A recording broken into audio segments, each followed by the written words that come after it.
I apparently went too far with my innocent joke and fueled the fire with an even worse one. I've been told a lot that I'm the funniest person in the room, but apparently joking about pregnancy went too far. For context, I've never hidden the fact that I love dark jokes and dry humor. All my friends and family knew I grew up like that, so I was shocked when it suddenly backfired on me. Basically, 5 days ago, while I was out walking at the park, I happened to meet one of my old high school friends who stayed in town. We sat on a bench, catching up with one another, when she suddenly mentioned, "By the way, congrats on your pregnancy." I smiled and kindly said, "Thank you, but I'm not pregnant." Her mouth hung open as she glanced down at my clearly enlarged belly. I almost burst out into laughter after seeing her serious expression, but I held it together and rubbed my tummy before saying, "Just kidding. I actually am pregnant, so thank you." She let out an awkward laugh before saying that she had to finish her exercise and go back home to finish up some work. I waved goodbye while she speedily jogged off. I stayed in the park a little while longer before heading home myself. The day after, one of my old friends called me up and bombarded me with questions asking, "What did you do? Why did you attack Hannah yesterday? What you did was so rude and you seriously need to apologize ASAP." I paused, confused, and asked for an explanation as to why she was suddenly attacking me in a call. She mentioned how after my quick interaction with Hannah at the park, Hannah ended up texting a few of our old friends about the messed up joke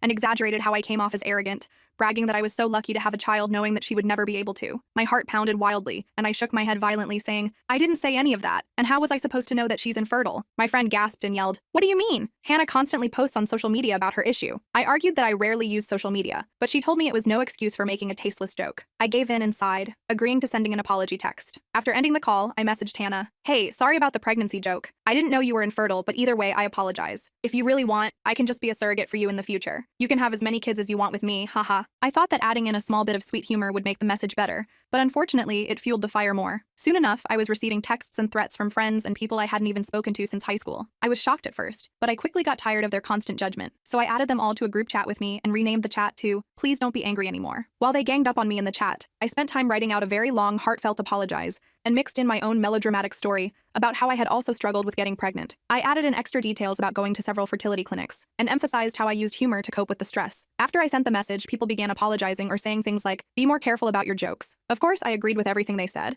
and the chat later turned into a space for people to catch up with one another. Just like that, the drama was done, and all I had to do was lie, not that they would ever find out.